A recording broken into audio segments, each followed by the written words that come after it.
Selamat pagi, salam sejahtera untuk kita semua. Selamat datang kami ucapkan kepada Direksi Perusahaan Tercatat dan para undangan acara Public Expose Live 2023. Public Expose Live 2023 dilaksanakan sejak tanggal 27 November sampai dengan 30 November 2023 yang diikuti oleh 46 perusahaan tercatat. Perusahaan tercatat akan memaparkan antara lain mengenai performa perusahaan terkini beserta rencana pengembangan pada masa mendatang. Melalui Public Expose Live 2023 ini, Bursa dan SRO menyediakan sarana komunikasi dan tentunya interaksi langsung antara direksi perusahaan tercatat dengan para investor. Silakan menggunakan kesempatan ini untuk berinteraksi dengan manajemen perseroan sehingga Ibu dan Bapak akan mendapatkan informasi dan pemahaman yang komprehensif sebelum melakukan keputusan investasi. Mari kita mengambil keputusan investasi secara bertanggung jawab atau responsible investment decision dengan selalu mempertimbangkan informasi secara komprehensif dan bersumber dari trusted person. Melalui Public Expose Live ini diharapkan transparansi akan menghasilkan investment opportunity dan pada akhirnya menghasilkan komitmen untuk berinvestasi. Selamat mengikuti Public Expose Live 2023. Maju terus pasar modal Indonesia. Selamat pagi Bapak dan Ibu hadirin yang terhormat. Assalamualaikum warahmatullahi wabarakatuh. Salam sejahtera untuk kita semua. Shalom, Om Swastiastu, Namo Buddhaya, salam kebajikan. Kami ucapkan terima kasih kepada Bapak dan Ibu yang telah hadir dalam acara Public Expose Live 2023 dalam rangka 46 tahun diaktifkannya kembali pasar modal Indonesia. Perkenalkan Bapak Ibu, saya Kezia 7 dari IDX Channel yang akan memandu sesi Public Expose Live kali ini. Pada sesi Public Expose Live kali ini akan diisi oleh PT Bank Rakyat Indonesia Persero Tbk atau yang dikenal dengan kode perdagangan BBRI. Bapak dan Ibu, PT Bank Rakyat Indonesia Persero Tbk telah tercatat di Bursa Efek Indonesia sejak 10 November tahun 2003. PT Bank Rakyat Indonesia Persero Tbk bergerak di bidang jasa perbankan sehingga perseroan masuk ke dalam sektor keuangan. Dan untuk itu, mari kita simak video company profile berikut ini. Apa yang dilakukan dari hati akan selalu sampai ke hati. Inilah yang melandasi BRI untuk setulus hati melayani seluruh lapisan masyarakat Indonesia. Karya setulus hati BRI bermula dari 1895 di Purwokerto, di mana BRI terlahir untuk mendukung pengusaha kecil di zaman pendudukan Belanda dengan memberikan pinjaman murah demi memajukan usaha rakyat. Sejak masa itu, BRI bertumbuh hingga menjadi salah satu BUMN terbesar di Indonesia untuk mendukung pembangunan perekonomian yang berfokus pada UMKM. Seiring perkembangannya, BRI turut mengambil peran besar menggerakkan perekonomian di negeri ini. BRI sebagai pelopor perbankan negeri ini mengemban tanggung jawab besar. Dengan tetap berfokus pada UMKM, BRI juga terus memperluas segmentasi bisnis hingga korporasi. Sebagai bank besar, BRI telah teruji dan terbukti dapat bertahan menghadapi masa sulit ketidakpastian ekonomi global. Dengan strategic respons yang tepat dalam menghadapi berbagai tantangan, BRI mampu menunjukkan kinerja impresif dengan kontribusi terbesar dari sektor UMKM yang turut mendorong pertumbuhan ekonomi negeri. Pencapaian positif ini tidak hanya memberikan manfaat yang besar bagi perusahaan, namun juga berdampak luas bagi negara dan masyarakat, terbukti dari jumlah setoran dividen dan pajak yang terus meningkat. Kinerja yang positif ini tidak terlepas dari keberhasilan transformasi digital dan culture yang dilakukan perusahaan melalui Brevolution 1.0 dan dilanjutkan ke Brevolution 2.0. Inovasi digital yang terus dilakukan untuk mempermudah nasabah dalam memberikan layanan yang lebih cepat, mudah, dan aman. Semangat transformasi BRI juga telah terpatri sebagai budaya, menginspirasi setiap pekerja untuk menciptakan suasana kerja kondusif, mendukung keberagaman dan kesetaraan gender, terus berorientasi pada perilaku kinerja terbaik untuk mencapai visi besar BRI, menjadi the most valuable banking group in Southeast Asia and champion of financial inclusion. BRI terus memperkuat komitmen sebagai role model menerapkan prinsip ESG. Komitmen kuat tersebut diwujudkan melalui capaian pembiayaan berkelanjutan yang terbesar di Indonesia. Dalam penerapannya, BRI juga mendukung ketahanan iklim melalui penyerapan emisi karbon dalam program BRI Menanam, serta fokus pada peningkatan UMKM, pendidikan, dan lingkungan yang diimplementasikan melalui program BRI Peduli.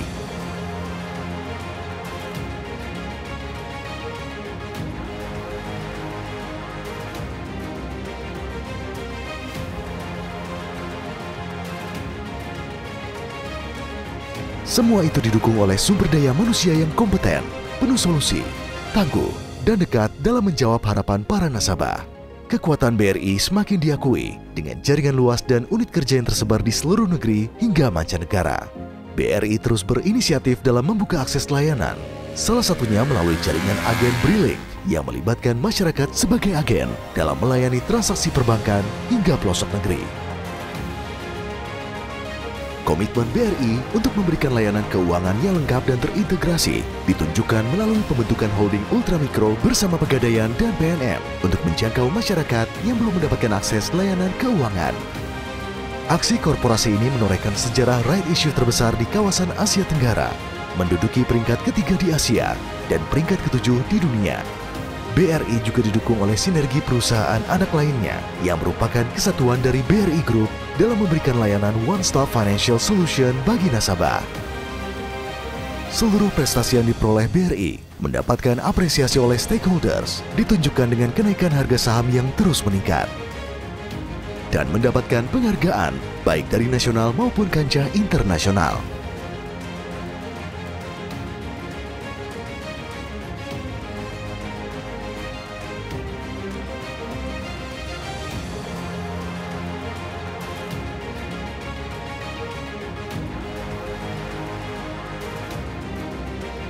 BRI percaya bahwa di balik semua pencapaian luar biasa tersebut, ada kekuatan setulus hati untuk memegang komitmen menumbuhkan ekonomi negeri dan untuk memberi makna Indonesia.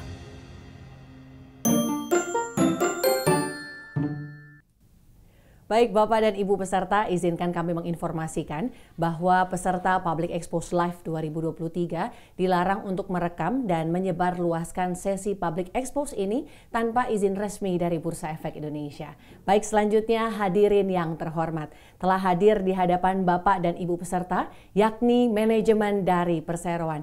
Untuk itu izinkan kami menyapa yang pertama kepada Bapak Sunarso selaku Direktur Utama. Selamat pagi Pak Sunarso. Selamat pagi. Terima kasih Pak Sunarso. Selanjutnya izinkan kami menyapa Bapak Catur Budi Harto selaku Wakil Direktur Utama. Pak Catur, selamat pagi. Selamat pagi. Terima kasih Pak Catur. Selanjutnya izinkan kami menyapa Bapak Agus Sudiarto selaku Direktur Manajemen Resiko. Pak Agus, selamat pagi. Selamat pagi Mbak Kezia, salam sehat selalu. Salam sehat Pak Agus. Selanjutnya izinkan kami menyapa Bapak Ahmad Solihin selaku Direktur Kepatuhan. Pak Solihin, selamat pagi. Selamat pagi. Terima kasih Bapak-Bapak manajemen. Baik Bapak dan Ibu peserta, selama acara berlangsung, kami izinkan dan kami persilahkan Bapak Ibu peserta untuk dapat menyampaikan pertanyaan melalui fitur Q&A yang tersedia di layar Zoom dengan menyertakan nama dan asal Bapak Ibu penanya. Di mana nantinya akan kami bacakan pertanyaan-pertanyaan tersebut di sesi tanya jawab setelah pemaparan dari perseroan. Untuk itu langsung saja kita akan menyaksikan pemaparan dari perseroan kepada Bapak-Bapak manajemen. Kami persilahkan. Baik, terima kasih. Bismillahirrahmanirrahim. Assalamualaikum warahmatullahi wabarakatuh. Selamat pagi dan salam sejahtera untuk kita semua. Om Swastiastu, Namo Buddhaya, salam kebajikan. Pertama-tama, kami ucapkan terima kasih kepada Bapak, Ibu, rekan-rekan sekalian yang telah bergabung dalam acara Public Expose Live tahun 2023. Dan kami juga ucapkan terima kasih kepada PT Bursa Efek Indonesia, PT Clearing Penjaminan Efek Indonesia, PT Custodian Central Efek Indonesia, serta Otoritas Jasa Keuangan yang memfasilitasi event ini. Dan pada kesempatan yang baik ini, kami akan menyampaikan pemaparan terkait kinerja perseroan sampai dengan kuartal 3 tahun 2023, termasuk kita identifikasi tantangan-tantangan dan juga bagaimana kami merancang strategik untuk merespon tantangan tersebut di BRI. Pertama-tama saya akan menjelaskan review perkembangan makroekonomi Indonesia, di mana bahwa sepanjang tahun 2023, kondisi makroekonomi Indonesia masih tetap stabil ya, di tengah kondisi perekonomian global yang penuh ketidakpastian. Ya. Pada triwulan 3 2023, ekonomi masih tumbuh 4,94% year on year, dan kami juga memprediksi bahwa pertumbuhan ekonomi masih akan berada di level antara 4,9% sampai 5,2% pada tahun 2023 ini. Dan hal ini ada dua faktor penting utama, ya, yaitu yang pertama, pemerintah itu masih memiliki ruang untuk realisasi anggaran belanja yang cukup besar sebenarnya. Per September 2023, anggaran pemerintah itu masih surplus sebesar 67,7 triliun atau 0,32% dari GDP. Ya. Kemudian belanja pemerintah juga diperkirakan akan terus tumbuh di kuartal 4 2023 ini. Selain itu, kita juga memproyeksikan bahwa inflasi akan berada di level 2,8 sampai 3,3% di tahun 2023 ini. Atau dengan kata lain bisa disampaikan bahwa inflasi masih akan berada di dalam range proyeksi Bank Indonesia, yaitu sebesar 2 sampai 4% waktu itu range yang diberikan oleh BI. Gitu. Nah, faktor kedua, sejalan dengan dimulainya proses pemilihan umum, ya, pemilu, kami memperkirakan bahwa belanja terkait kegiatan pemilu akan meningkat pada kuartal 4 ini.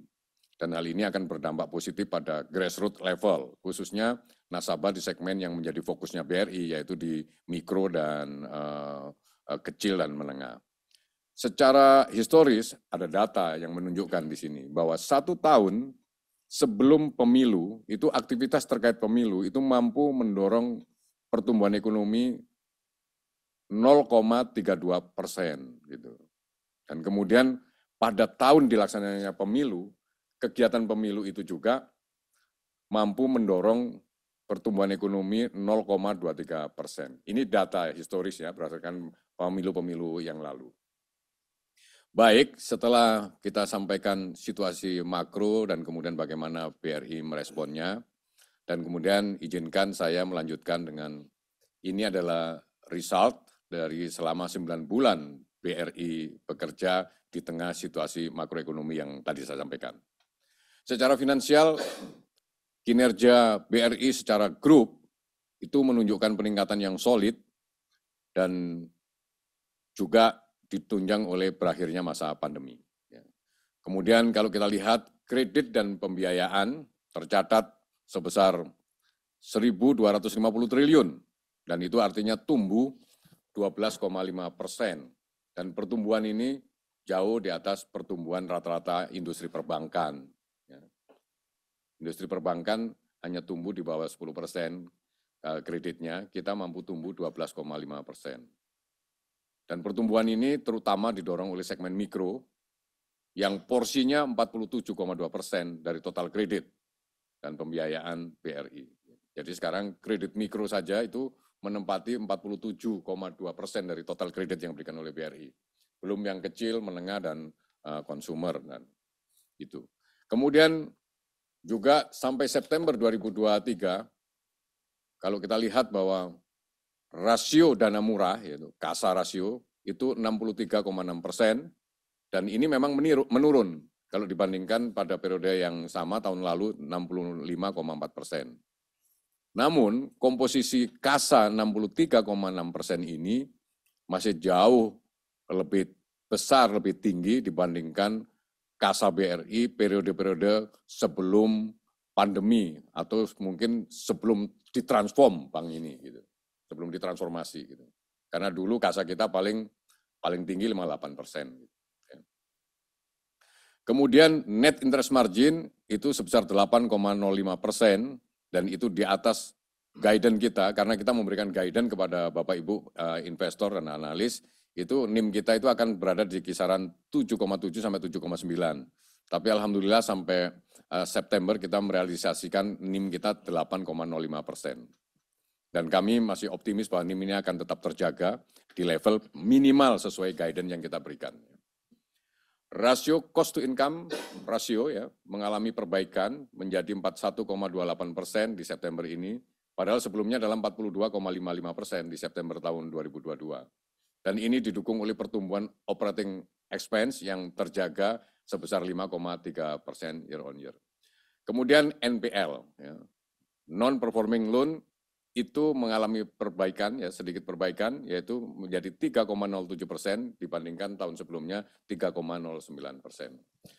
Rasio profitabilitas terus mengalami peningkatan, jadi ROA itu 3,21% dan ini menjadi ROA tercatat tumbuhnya ya. ROA tumbuh 3,21% dari tahun lalu sebesar 3,15%. Dan return on equity tumbuh 0,143% menjadi 19,69%. Dibandingkan tahun lalu, return on equity kita hanya 18,16%. Hal ini seiring dengan kemampuan kita meleverage, di mana leverage kita menjadi 5,9 kali, dibandingkan sebelumnya adalah 5,6 kali. Secara keseluruhan, BRI mampu mencetak laba bersih. Ya, selama 9 bulan, BRI mampu mencetak laba bersih 44,21 triliun rupiah. Ya, dan artinya laba ini tumbuh secara tahunan, pertumbuhannya 12,5%. Nah, berdasarkan kinerja kuartal 3 tersebut, kita bisa analisis bahwa terdapat 3 hal yang kami pandang menjadi kekuatan utama bagi BRI. Pertama adalah pertumbuhan kredit yang sangat kuat, yakni 12,5% year on year, di atas guidance, dan juga di atas pertumbuhan kredit perbankan secara nasional. Dan kami melihat pertumbuhan ini solid di seluruh segmen, khususnya di ultramikro yang mampu tumbuh 14,8%, dan kami memproyeksikan sampai akhir 2023 nanti pertumbuhan kredit kita masih berada di level sesuai yang kita targetkan, yaitu antara 10 sampai 12%. Kekuatan yang kedua adalah BRI mampu melakukan pengendalian biaya secara optimal. Hal ini tercermin dari biaya operating expenses yang hanya tumbuh 5,6% dan rasio cost to income sebesar 37,6% secara bank only. Ya. Dan kemudian yang ketiga adalah bahwa di tengah kenaikan suku bunga acuan, BRI tetap mampu menjaga margin pada level yang baik. Terbukti bahwa NIM BRI 8,5%,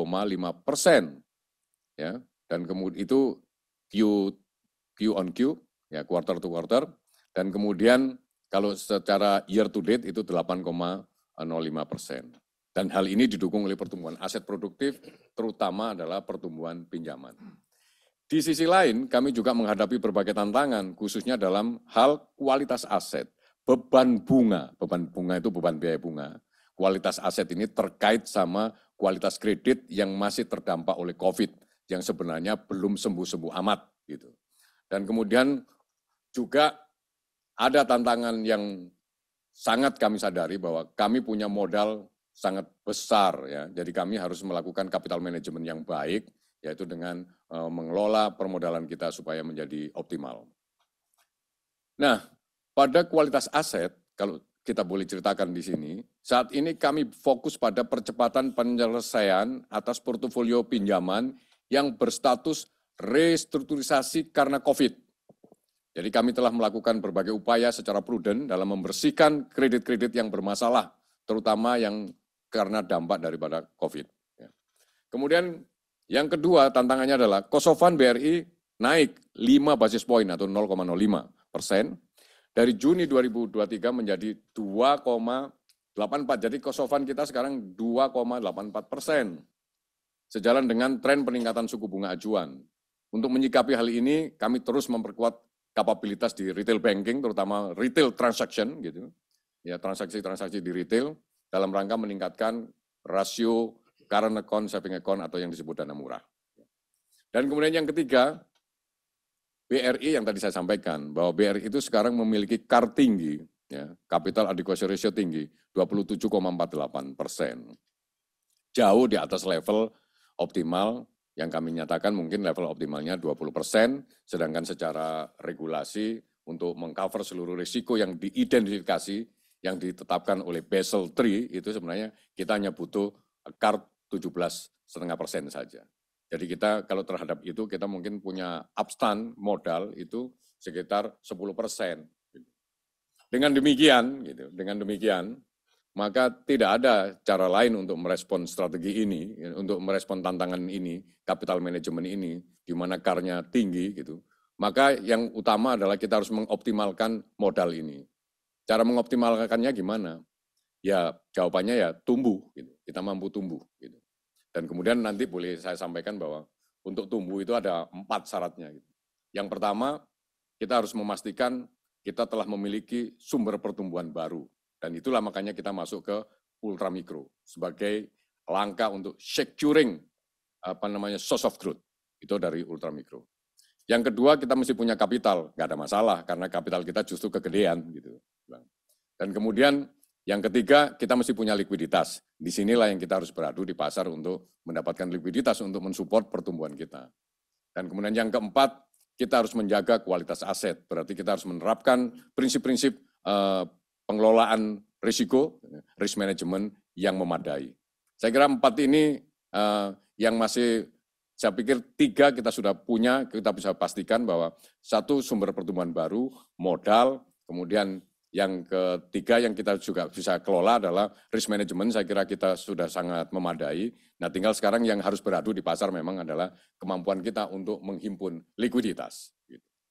Dan kemudian dari semua itu, saya bisa tegaskan kepada para investor bahwa memang ada yang gampang untuk dari melihat kondisi ini. Saya pikir ini adalah tantangan tapi sekaligus juga membahagiakan sebenarnya. Dengan kekuatan CAR yang 27,48%, dan artinya kalau kita bandingkan dengan kebutuhan secara risk management hanya butuh 17,5%, maka artinya sampai 4-5 tahun ke depan, sebenarnya ya, sampai 4-5 tahun ke depan, berapapun laba BRI memang layak untuk dibagi dalam bentuk dividen. Karena sebenarnya kita tidak perlu meretain earning kita, meretain laba kita untuk memperkuat permodalan, karena modalnya sudah sangat kuat. Ini sebenarnya yang bisa kita sampaikan. Tapi terlepas dari semua itu, upaya yang utama adalah meleverage kapital ini dengan menjaga pertumbuhan yang sustain. Selanjutnya, Pak Catur Budiharto, Wakil Direktur Utama akan menyampaikan hal-hal terkait dengan guidance BRI Group untuk mengakhiri tahun 2023, serta update terkait dengan regulasi yang terkini. Kepada Pak Catur kami persilakan. Terima kasih Pak Sunarso. Rekan-rekan peserta Public Expos 2023 terkait dengan guidance BRI Group di tahun 2023 dapat kami sampaikan sebagai berikut. Jadi kami mentargetkan pertumbuhan kredit tahun 2023 sebesar 10-12%. Kalau kita melihat pencapaian hingga September 2023, kami yakin bahwa pertumbuhan kredit hingga akhir tahun akan sesuai dengan target yang sudah kita tetapkan. Dari sisi margin, rasio NIM akan berada pada batas atas dari target kami, yaitu sebesar 7,7% sampai dengan 7,9%. Kami melihat tren pertumbuhan NIM ini masih akan berlanjut hingga kuartal 4 2023. Selanjutnya dari sisi credit cost, kami memperkirakan masih akan berada pada target 2,2% hingga 2,4% dengan tetap memperhatikan kecukupan coverage BRI. Dari sisi target rasio NPL, kami melakukan sedikit perubahan. Pada target rasio NPL menjadi 2,8% sampai dengan 3%. Hal ini sejalan dengan proses kami untuk melakukan akselerasi resolusi atas kredit restrukturisasi yang terdampak COVID-19 yang utamanya berada di segmen mikro dan SME. Kemudian dari sisi efisiensi, kami memperkirakan cost to income ratio akan berada dalam range target yaitu 40% sampai dengan 41,5% secara bank only di akhir tahun 2023. Selanjutnya mengenai beberapa item regulasi terkini bisa kami sampaikan sebagai berikut. Yang pertama, pada awal 2023 pemerintah melakukan penyesuaian skema penyaluran kredit KUR di mana pinjaman KUR hanya dapat diberikan kepada nasabah yang sama sekali belum pernah memiliki pinjaman komersial. Ini bagus ya dan menunjukkan komitmen pemerintah bahwa akan semakin fokus untuk menjadikan KUR sebagai sarana untuk meningkatkan inklusi keuangan. Yang kedua, pada kuartal ketiga tahun 2023, Bank Indonesia memberikan insentif tambahan giro wajib minimum bagi bank yang dapat memenuhi beberapa kriteria, yaitu diantaranya penyaluran pinjaman pada kelompok prioritas, kemudian segmen UMKM dan ultramikro, serta pembiayaan hijau. BRI sebagai bank yang sangat fokus pada segmen UMKM dan ultramikro, tentunya kami sangat yakin untuk mendapatkan tambahan insentif ini sehingga mampu memberikan tambahan likuiditas untuk mendukung pertumbuhan kredit. Yang ketiga, dari sisi permodalan, OJK telah mengeluarkan kebijakan yang mengatur terkait kebijakan dividen perbankan. Kami melihat kebijakan tersebut tidak memiliki dampak yang signifikan kepada BRI secara langsung. Kami akan terus berupaya untuk tetap menjaga rasio dividen payout ratio DPO pada range yang sama pada tahun lalu. Selanjutnya, kami persilahkan Pak Agus Sudiarto untuk menyampaikan update terkait kinerja keuangan dan permodalan serta ekosistem ultramikro dan mikro BRI. Kepada Pak Agus Sudiarto, saya persilahkan. Baik, terima kasih Pak Catur Budiarto. Rekan-rekan investor yang saya hormati, hingga September 2023, BRI telah mencatatkan kinerja yang solid, yang tergambar dari beberapa parameter sebagai berikut. Yang pertama, secara year on year, total aset tumbuh 9,9%, di mana 91,8% dari total aset berasal dari earning asset dan tumbuh 9% year on year di kuartal 3 2023. Selanjutnya adalah mengenai kredit dan pembiayaan yang juga tumbuh sebesar 12,5% year on year, yang dikontribusi oleh pertumbuhan BRI Induk sebesar 12,8% secara year on year. Serta juga kontribusi dari dua subsidiaries kami, yaitu PT Permodalan Nasional Madani dan Pegadaian yang terus meningkat hingga mencapai 8,9% dari total kredit dan pembiayaan.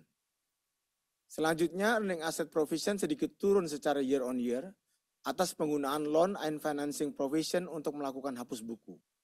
Per September 2023, jumlah kredit yang telah dihapus buku secara BRI Group adalah sebesar kurang lebih 25 triliun. Ini kami lakukan sebagai bagian dari soft landing strategi untuk kredit-kredit yang terdampak karena pandemi COVID yang lalu. Selanjutnya, dana pihak ketiga tumbuh kuat di level 13,2% secara year on year, yang terutama didukung oleh giro yang tumbuh sebesar 28,1%, namun rasio kasa mengalami penurunan sedikit di Q3 2023 menjadi sebesar 63,6%, sehingga menyebabkan peningkatan cost of fund sebesar 5 basis poin menjadi 2,84%. Saya juga ingin menekankan bahwa kami sedikit meningkatkan rasio leverage kami. Pada September 2023, leverage ratio BRI Group tercatat sebesar 5,9 kali, naik dari periode yang sama di tahun 2022 sebesar 5,6 kali. Kami memproyeksikan bahwa dalam 15 bulan ke depan, kami dapat terus meningkatkan rasio leverage yang ada. Selanjutnya, kondisi permodalan BRI secara grup juga terus menunjukkan peningkatan dengan total capital adequacy ratio sebesar 27,5% dan Tier 1 CAR sebesar 26,3%. Kami menyalurkan dividen interim di kuartal 4 2022 dan saat ini kami masih mereview untuk mempertimbangkan melakukan hal yang sama di tahun ini.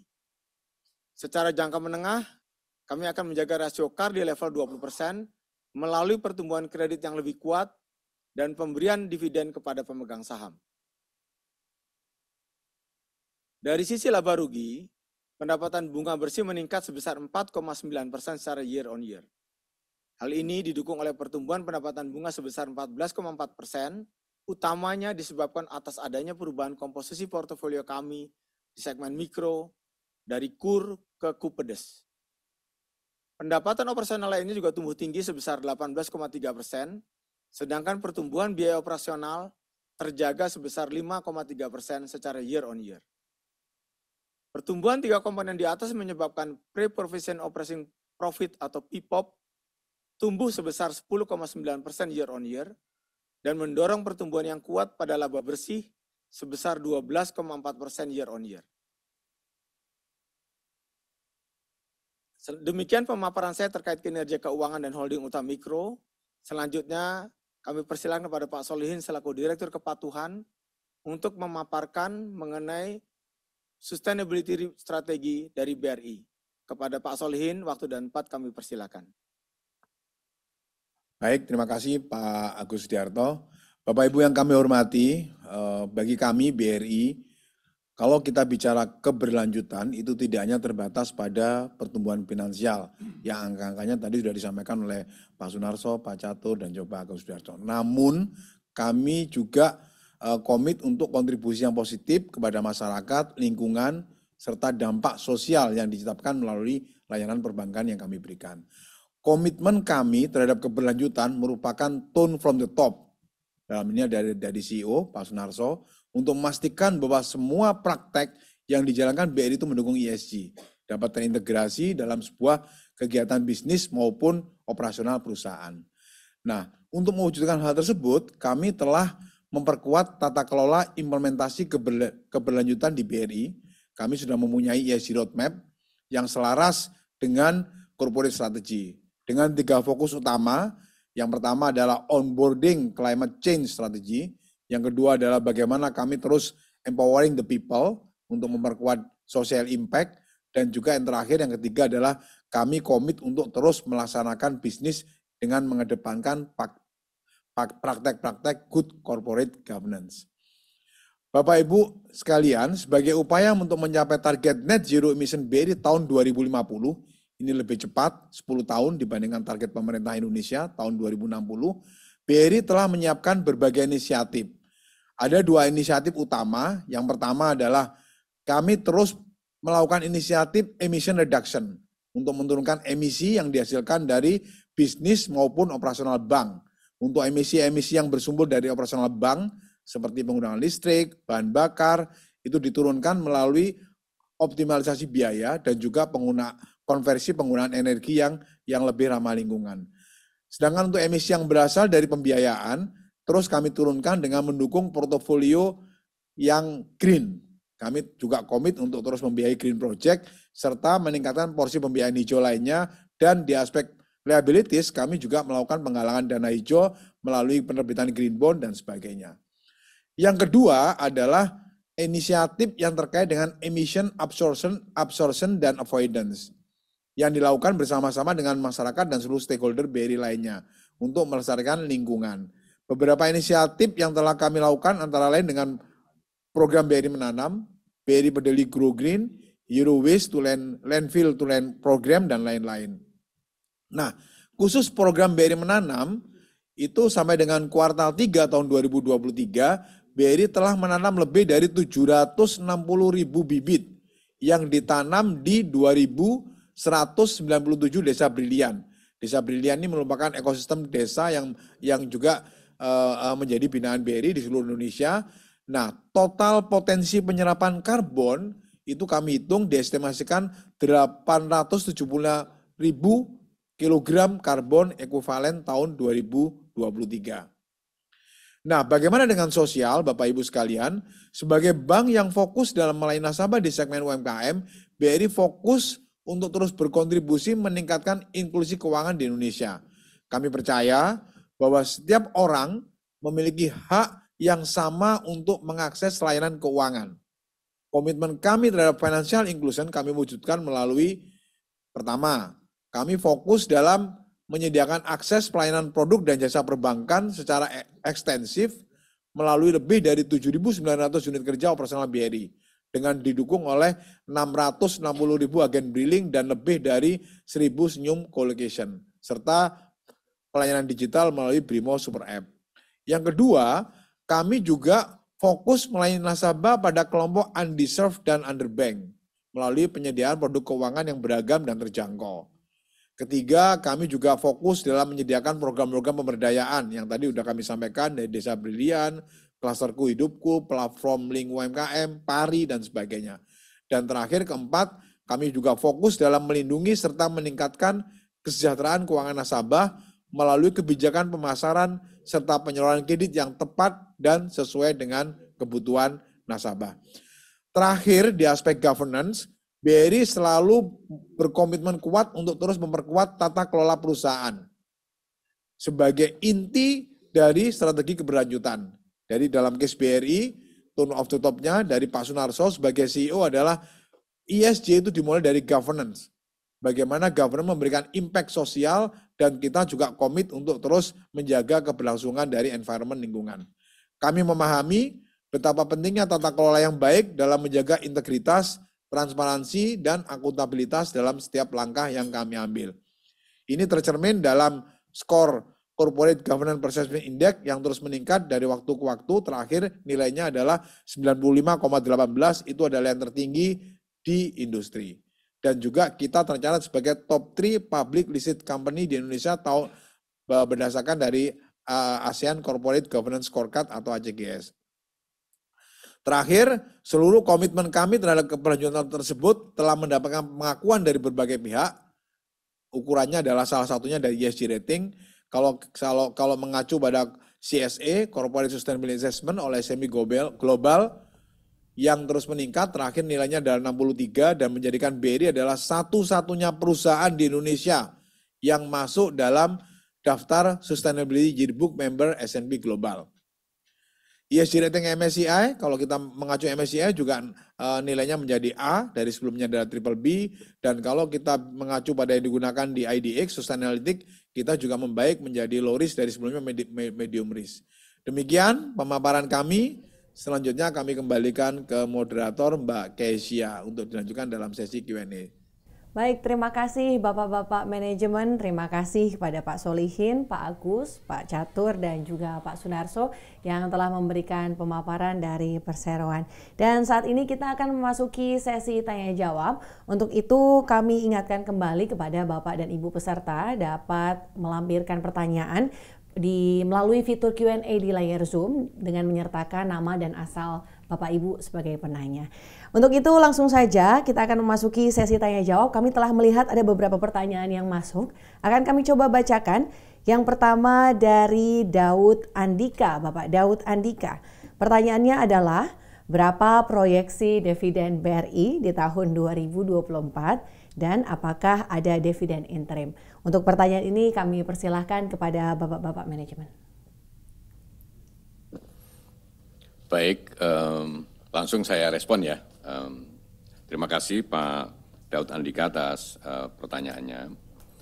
Yang jelas seperti yang saya sampaikan tadi, bahwa sekarang itu rasio kecukupan modal BRI itu 27,47% dan CAR itu menurut saya sih memang aman, sangat aman dari sisi kecukupan modal gitu. Tetapi kan kita kan nggak hanya nyari aman, tapi kita juga nyari untung juga gitu. Jadi nyari untung dan selamat istilah saya gitu. Kalau dari keselamatan sih selamat kita pasti, karena modalnya tebal gitu. Tapi untung juga kita mesti kejar gitu. Maka kemudian saya tegaskan, untuk menjaga keselamatan itu sebenarnya kita cukup menyediakan rasio kecukupan modal itu 17,5%. Berarti kita punya ekses modal sekitar 10%. Sebutlah kalau misalnya setahun untuk mengcover pertumbuhan itu hanya butuh 2% saja kita mengkonsumsi kapital, maka bisa saya sampaikan sampai 5 tahun ke depan itu berapapun laba BRI itu harus dibagi dalam bentuk dividen. Nah itu baru menjawab sekarang. Kalau gitu kira-kira dividennya berapa? Tahun lalu, tahun 2022, laba BRI kan 51,4 triliun. Gitu. Tinggi sebenarnya, dan itu adalah laba terbesar di industri perbankan di Indonesia. Tapi laba yang tinggi itu juga kita tidak perlukan untuk memperkuat modal. Makanya kemudian kita bagi, 85% kita bagi dalam bentuk dividen. Tahun lalu kita membayar dividen, dari laba 51,4 triliun, kita bagi dividen 43 triliun. Dan kemana larinya dividen 43 triliun itu? Karena pemegang saham mayoritas masih negara, maka dari 43 triliun dividen tahun lalu itu, 23 triliun kita bayarkan kepada negara, dan sudah barang tentu masuk APBN, ditambah pajak 12 triliun. Jadi kita setor ke negara, pajak 12 triliun, dividen 23 triliun, 35 triliun kita setor ke negara. Kemudian berapa triliun yang kita bagi kepada pemegang saham publik? Yaitu 20 triliun kita berikan kepada pemegang saham publik. Itu untuk kinerja tahun 2022 yang lalu. Pertanyaan sekarang, pertanyaannya Pak Daud, kira-kira berapa ya proyeksinya untuk dividen di 2023 ini bahkan 2024? Kita akan berusaha berapapun laba BRI, minimal kita akan bagi dividen itu 70% minimal. Mudah-mudahan dapat persetujuan dari semua pihak yang punya kewenangan untuk menetapkan ini. Gitu. Karena kalau dividen kami misalnya sebutlah misalnya cuma 50% dari laba gitu, ya modal kita makin gede gitu. Modal kita makin gede ya mau nggak mau kita harus melakukan pertumbuhan inorganik mungkin, kira-kira seperti itu. Jadi sebenarnya jawaban pertanyaannya sederhana, berapa kira-kira proyeksi dividen tahun 2023-2024? Saya sih berusaha untuk minimal 70% dari laba. Terus kemudian ada nggak dividen interim? Apabila disetujui nanti, disetujui untuk membagi dividen melalui dividen interim, kami akan sangat senang untuk melaksanakannya, untuk mengeksekusinya. Mudah-mudahan kita dapat persetujuan untuk membagi dividen paling tidak 2 kali ya, gitu ya. Jadi ada interim dulu sambil nunggu RUPS dan kemudian yang berikutnya adalah setelah RUPS, setelah ditetapkan bahwa dividen payout rasionya berapa persen. Tapi kita sekarang lagi berupaya untuk mendapatkan persetujuan untuk membagi dividen interim. Demikian kira-kira Pak Daud, mudah-mudahan cukup memberikan prospek yang baik lah bagi para investor untuk mensupport BRI dari sisi kepemilikan saham. Demikian. Baik, terima kasih Pak Sunarso atas jawabannya, Bapak dan Ibu peserta. Ada banyak sekali pertanyaan yang masuk, namun izinkan kami untuk mengakhiri sesi tanya jawab ini oleh karena keterbatasan waktu. Kami mohon maaf atas pertanyaan yang mungkin belum terjawab. Namun Bapak Ibu peserta, jika ada pertanyaan lebih lanjut, Bapak dan Ibu peserta dapat menghubungi Investor Relation atau unit terkait dari PT Bank Rakyat Indonesia Persero Tbk melalui portal komunikasi yang dimiliki oleh Perseroan. Dan sebelum kami tutup, kami persilahkan kepada Bapak Sunarso selaku Direktur Utama untuk memberikan closing statement yang akan disampaikan kepada publik. Kepada Pak Sunarso, kami persilahkan. Baik, terima kasih. Saya kira mungkin saya sampaikan kepada Bapak Ibu sekalian sebagai penutup. Saya ingin mengucapkan terima kasih kepada para pemegang saham atas kepercayaannya yang telah diberikan kepada perusahaan kami, mensupport kami dari sisi kepemilikan saham. Dan kemudian kami tentunya berkomitmen ya di tengah kenaikan suku bunga dan harga minyak serta kondisi geopolitik yang sebenarnya memberikan tekanan karena secara global memang penuh ketidakpastian, dan BRI terus berupaya untuk menjaga momentum kinerja keuangan yang solid dan konsisten ya melalui strategic respon yang tepat dan efektif untuk terus menciptakan value meng-create value dan mendelivernya kepada para stakeholder sehingga melalui pertumbuhan yang sustainable dan kemudian kita bisa create value secara terus-menerus berkelanjutan kepada para pemegang saham. Demikian yang bisa saya sampaikan. Terima kasih. Wassalamualaikum warahmatullahi wabarakatuh. Terima kasih Pak Sunarso atas closing statement yang telah diberikan. Bapak dan Ibu peserta, demikianlah sesi paparan publik yang disampaikan oleh PT Bank Rakyat Indonesia Persero Tbk. Mari kita beri aplaus secara virtual kepada para penyaji dari perseroan. Baik, sebagai informasi terakhir Bapak dan Ibu peserta, tayangan Public Expose PT Bank Rakyat Indonesia Persero Tbk ini juga dapat disaksikan kembali di YouTube Indonesia Stock Exchange. Atas nama penyelenggara, kami ucapkan terima kasih kepada manajemen dari PT Bank Rakyat Indonesia Persero Tbk, juga Bapak dan Ibu peserta yang telah hadir dalam Public Expose Live di sesi kali ini. Sampai jumpa di Public Expose Live di sesi yang akan datang. Akhir kata, aku investor saham, maju terus pasar modal Indonesia.